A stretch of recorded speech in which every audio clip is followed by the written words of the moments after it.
My hand was shaking as I signed the paper my husband gave me. He smiled and said it was just a simple bank form for a temporary loan to help our company expand. 2 hours later, my life shattered.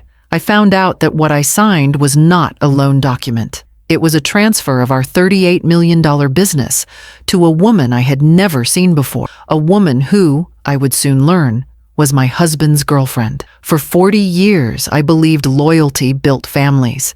I believed marriage was a promise made in the eyes of God. But that day, I discovered my husband had not only betrayed that promise, he had been planning to remove me from my own life. What he did not know was that I had already made a move he never saw coming.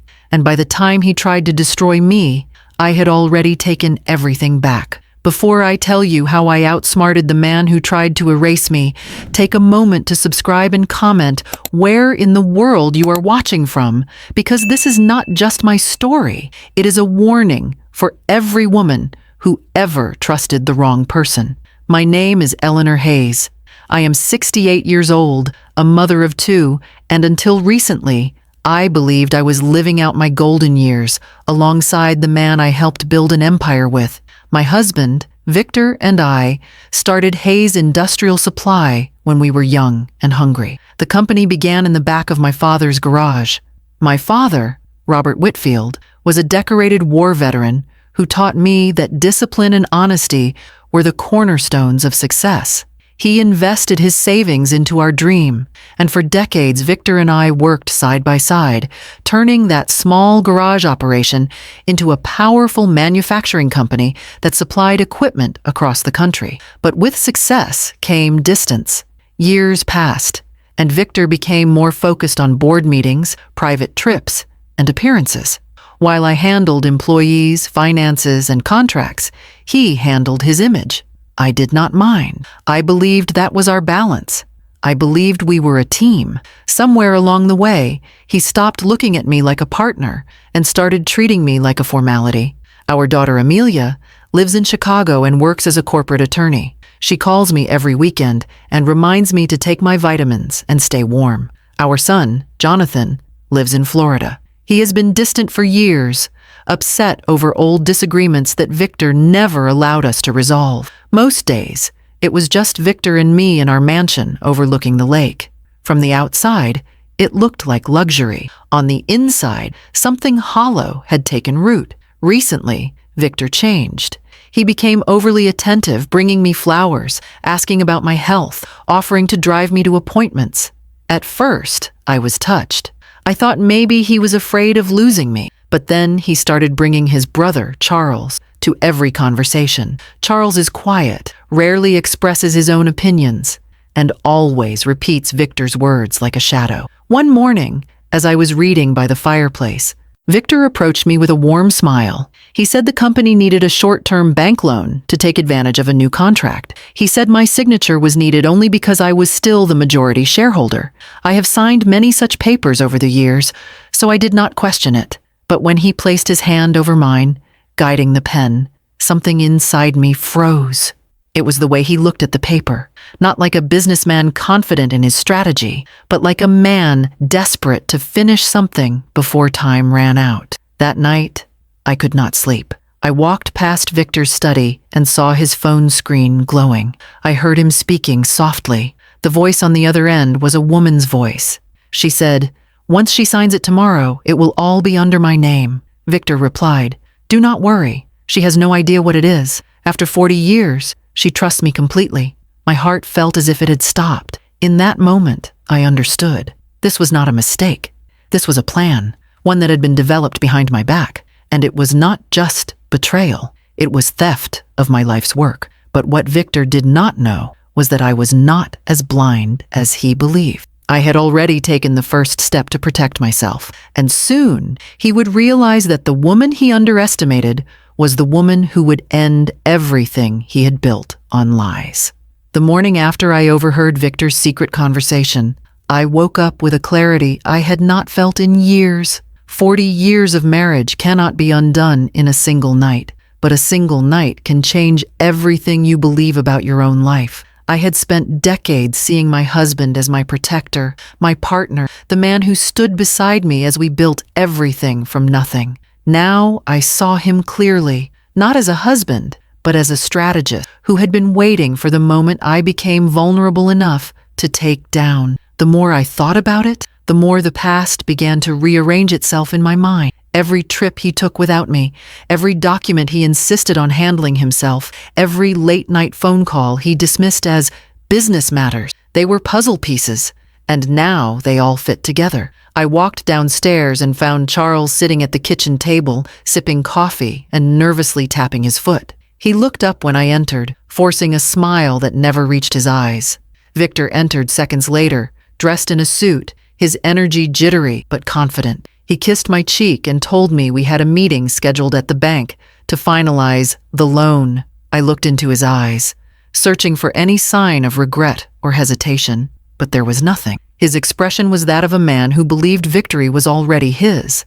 He truly thought he had outsmarted me. As we drove to the bank, I remained silent. Victor filled the space with talk about expanding our factories into 3 new states and opening international branches. He spoke with such enthusiasm that it would have been convincing to anyone who did not know the truth. But I knew, and the more he talked, the stronger my resolve became. He had built this elaborate lie not because he fell out of love, but because he loved money and power more than he ever loved me. The woman on the phone wasn't just a fling.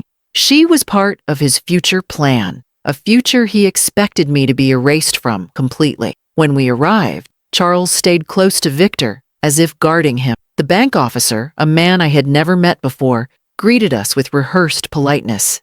He laid out a stack of documents, already marked with sticky tabs where I was supposed to sign. I picked up the pen, but instead of signing immediately, I asked, "Why is this loan in only my name and not yours, Victor?" Victor's smile faltered for a moment before he recovered. "Because you're still technically the majority shareholder, sweetheart. This is just a formality. You know how banks are." I handed the pen back to him and said, "Then you sign first. If it's a formality, it shouldn't matter." The silence that followed was so thick it pressed against my skin. Charles looked up in alarm. The bank officer glanced nervously at Victor. In that moment, Victor's mask cracked. His smile faded into a tight, controlled expression. He leaned closer and lowered his voice. "Eleanor, please don't start this again. You've been under stress.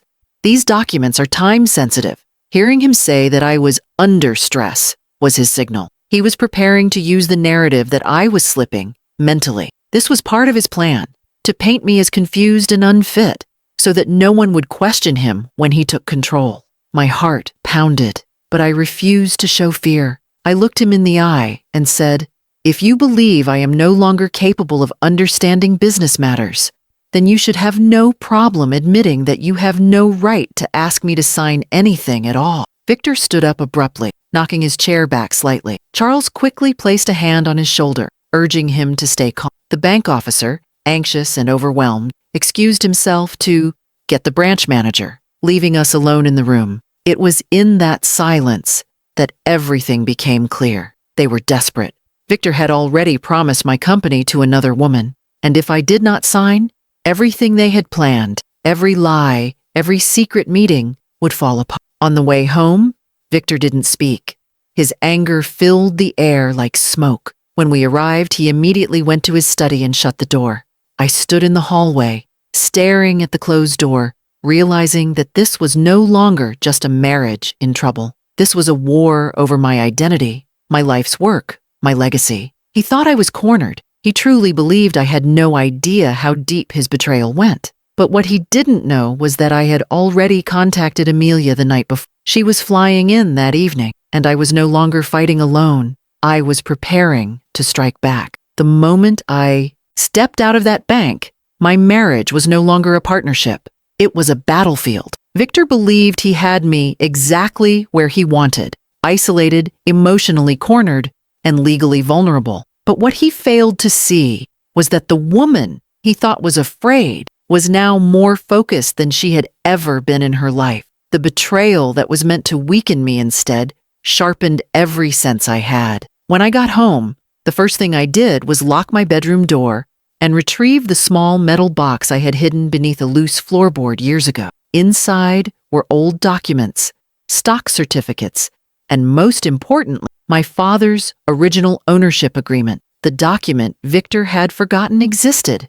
It clearly stated that control of Hayes Industrial Supply would remain with me unless I voluntarily surrendered my shares in writing. That meant all of Victor's planning was useless if I had already acted before he executed his scheme, and I had. Quietly, without telling anyone except Amelia, I had already begun the process of selling my shares on my own terms. Amelia arrived that evening and walked through the door like an attorney entering a courtroom. She hugged me tightly, and for a moment, I allowed myself to feel the safety of having my daughter by my side. Her voice was steady as she said, "Mom, after what you told me, I reviewed all the corporate bylaws. You still have full authority. Dad thinks he is ahead of you, but legally, you already won." She opened her laptop and showed me the purchase agreement drafts prepared for the sale. The buyer was not just any businessman. It was my cousin, General Marcus Whitfield, a retired military commander and corporate tactician known for dismantling corrupt corporate boards. Victor hated him. Years ago, Marcus called Victor a parasite who latched onto strong people and drained them. Victor never forgot it. The plan was simple, but powerful. Before Victor could file any fraudulent transfer documents, I would legally sell the company to Marcus. The sale would be recorded with the Federal Business Registry, making Victor's attempted transfer not only invalid, but criminal. We arranged to meet Marcus privately at Amelia's office the next morning. As I sat across from him, I saw no judgment in his eyes, only respect. He shook my hand and said, "You are not a victim, Eleanor. You are a strategist who let your enemy believe he was winning while you prepared your victory." Those words filled me with strength. For the first time in years, I felt seen. The signing took less than an hour. Amelia reviewed every clause twice, ensuring absolute protection for me. Marcus not only bought the company, but he also agreed to establish the Robert Whitfield Foundation in honor of my father, creating scholarships for widows and veterans entering trade industries. My life's work would now serve a purpose bigger than Victor's greed. When the final signature was complete, I felt a wave of peace wash over me. The company was no longer mine to lose. It was already gone from my hands, secured and protected before Victor's betrayal could take effect. Meanwhile, Victor was still operating under the illusion that everything was under control. That afternoon, he walked into my sitting room with a forced smile and said, "The bank needs you tomorrow morning to finalize everything. After that, we can celebrate." I nodded calmly, hiding the truth behind a composed expression. I could see he was eager, almost too eager, as if afraid time might run out before he could complete his plan. Little did he know, it already had. That night, I heard him in his study again, speaking to the same woman. This time his tone was impatient. "She doesn't suspect anything. After tomorrow, we'll finally be free of her. The company will be yours legally, and then we can move forward with the merger." Hearing those words stirred something powerful inside me. Not grief, not anger, but pride. He was planning his triumph while I had already arranged his downfall. The next morning, Amelia and I arrived at the office early to attend a scheduled board meeting. Victor arrived with Charles and the woman, Marissa, by his side. She walked with the arrogance of someone who believed she had already won. They expected me to quietly sign the paper in front of the board, transferring ownership. What they didn't know was that the company was no longer mine to transfer. I had already sold it. I sat down at the long mahogany conference table, feeling every eye in the room on me. Victor slid the documents toward me with a smirk, but before he could speak, the boardroom doors opened. General Marcus entered, and the entire room shifted. Victor's smile vanished. The confidence drained from his face as Marcus took a seat at the head of the table. Amelia stood and announced, "As legal counsel to Mrs. Hayes, I am here to confirm that Hayes Industrial Supply has been legally sold and transferred as of 9 o'clock this morning." Victor's eyes widened in disbelief. He looked at me as if seeing me for the first time. In that moment, everything changed. The woman he thought was weak had just taken away everything he built his betrayal upon, not out of revenge, but out of survival. And the stage was now set for the truth to be revealed in front of everyone. The boardroom was silent, the air so still it felt heavy against my skin. Victor's fingers tightened around his pen before it dropped onto the table and rolled toward me. His face went from confusion to panic, then to anger. Charles sat beside him, frozen, his eyes darting between Victor and General Marcus, as if searching for an escape route. Marissa, standing slightly behind Victor, folded her arms, trying to appear calm, but her trembling hands betrayed her. Victor stood abruptly, slamming his fist on the table. "What kind of stunt is this, Eleanor? You can't sell what belongs to both of us." His voice was sharp and desperate, but it no longer intimidated me. I looked at him steadily and said, "Everything you tried to take from me was never yours to begin with. I built this company with my father. You only stood beside me when the cameras were flashing. The law recognizes that. The documents are valid and binding." Marissa stepped forward, her voice sharp. "This is fraud. You didn't have authority to sell anything without his consent." Amelia calmly opened a folder and slid several documents toward them. "Actually," she said, "my mother has always held 51% of the company shares in a controlling trust. Her authority was absolute. She did not need his permission." Marcus nodded and added, "The transfer was executed lawfully, registered, and authenticated before this meeting began.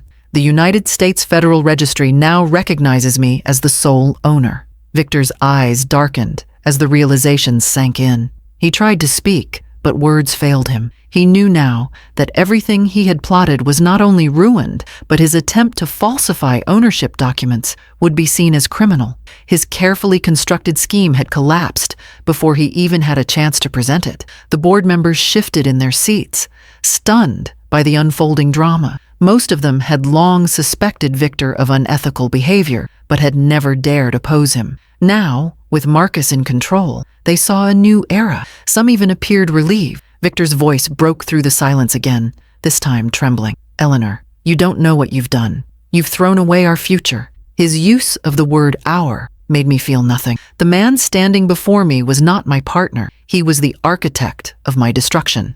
I replied, "There was no "our" in your plans, Victor. You tried to erase me from the company I built. You tried to declare me incompetent so you could take everything and start a new life with her." I glanced at Marissa, and her eyes dropped to the floor. At that moment, Marcus stood and addressed the room. Effective immediately, Victor Hayes and Charles Hayes are removed from all company operations pending a full legal investigation. The security team quietly entered the boardroom. Victor looked around wildly, disbelief turning into rage.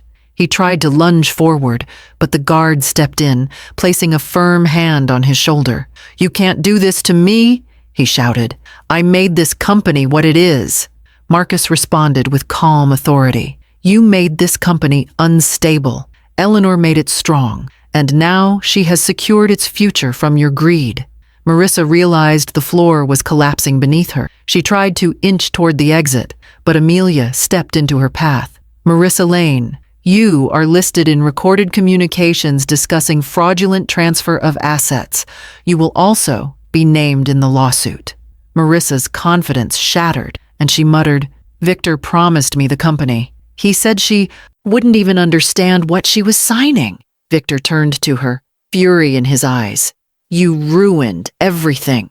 If you hadn't rushed me," she sneered at him, "you're the one who said your wife was old, weak, and easy to control." Her words echoed across the room, stripping away whatever dignity Victor had left. The board members stared at him, their judgment now clear. For a moment, Victor looked directly at me. His face softened, not with remorse, but with the shock of losing his power. "Eleanor," he said in a shaky voice, "after everything we've been through, how could you betray me?" I answered simply, "You do not get to call it betrayal when you were the one who dug the knife first." Charles, who had remained silent this entire time, began to cry softly. He whispered, "We just wanted security. We thought you were losing your judgment." I turned to him and said, "Losing my judgment was trusting you both for as long as I did." Marcus signaled the guard. Victor resisted as they led him away, but there was no fight left in him. Marissa followed, no longer composed, her eyes filled with terror. As the doors closed behind them, the boardroom released a collective breath. I stood up, feeling the weight of decades lift from my shoulders. The company, my father's legacy, was safe. My dignity was intact, and for the first time in a long while, I was free, not just from danger, but from the illusion that I needed anyone to protect me. As I walked out of that room, the future no longer felt like a burden. It felt like a beginning. When I walked out of that boardroom, I did not feel victorious in the way people expect. There was no grand celebration, no applause. What I felt was something deeper, peace. For years, I had been living in a mansion that felt like a cage. I had worn diamonds that weighed down my spirit more than they ever lifted my status. I had shared a bed with a man who saw me not as his wife, but as a stepping stone to greater greed. That day, as I stepped into the sunlight, I stepped out of that life. The war was over, not because I fought my husband, but because I stopped fighting myself. The news spread quickly. Victor and Charles were suspended under charges of attempted financial fraud and conspiracy to commit elder exploitation. Marissa suddenly disappeared from public life. Her social media accounts wiped clean, as if she had never existed. Their reputations were ruined not because I destroyed them, but because their actions exposed who they truly were. People sometimes ask how I had the strength to do what I did at 68. The truth is, strength does not come when everything is going well. It appears when you have been pushed into a corner and you finally choose to stop shrinking. I did not act out of anger. I acted out of clarity. In the days that followed, I received countless messages from women, some in their 30s, some in their 70s, saying they wished they had protected themselves sooner. One woman wrote, "You gave me courage to leave a man who never saw me as equal." Another said, "I'm drawing up my will today and putting everything in my name." It made me realize my story was not just mine. It was the story of many women who believed that love meant blind trust. But love without respect becomes captivity. Amelia moved back into the house with me temporarily. In the evenings, we would sit on the porch overlooking the lake, sipping tea as the sky turned gold. She told me something one night that I will never forget. She said, "Mom, I didn't just get my strength from you. I got my purpose." Hearing that healed something inside me that I didn't know was broken. I had spent so long believing I had to carry everything alone. I never realized my daughter had been watching me, learning from me, preparing to stand beside me when the time came. My son Jonathan called me 2 weeks later. He had heard the truth in the news and said he was ashamed for ever doubting me. His voice broke when he said, "Dad told me you were planning to give the company away out of weakness." I believed him. "I'm sorry." I told him I wasn't angry. Sometimes betrayal does not start with action. It starts with lies. Victor had poisoned my son's view of me to weaken my position, but lies crumble when truth stands firm. I invited Jonathan to visit, and when he did, he hugged me tighter than he had since he was a child. That day, I did not feel like a woman who lost a husband. I felt like a mother who regained a son. With Marcus now running the company, I stepped away from the corporate world completely. I took the money from the sale and fulfilled a promise I once made to my father. I launched the Robert Whitfield Foundation, named in his honor. The foundation provides grants to widows, single mothers, and veteran families who want to start businesses. The same way my father invested in my dream, I would now invest in the dreams of others. Building that foundation healed me more than any courtroom victory ever. One afternoon, I stood in the empty hallway of what was once my company headquarters. My name had already been engraved onto a plaque that read, "Founder and Visionary." I ran my fingers across the metal surface and felt tears gather in my eyes, not of sadness, but of gratitude. My story had not ended in betrayal. It had risen into purpose. People often ask if I regret selling the company. The answer is simple. You cannot regret letting go of the thing that was used to control you. What I gained in return was far greater: peace, dignity, freedom, and legacy. Victor spent his life trying to build an empire around his name, but I built a future around my father's value. If there is one lesson my journey has taught me, it is this: never underestimate your own worth. The world may try to define you by your age, your gender, or your circumstances, But those things do not determine your power. What determines your power is the moment you choose to no longer be silent. As I close this chapter of my life, I don't see myself as a survivor. I see myself as a builder of strength, of truth, of new beginnings. If this story moved you or opened your eyes, make sure to subscribe to the channel and comment where you are watching from. Your voice matters, and your support helps bring more powerful stories to light.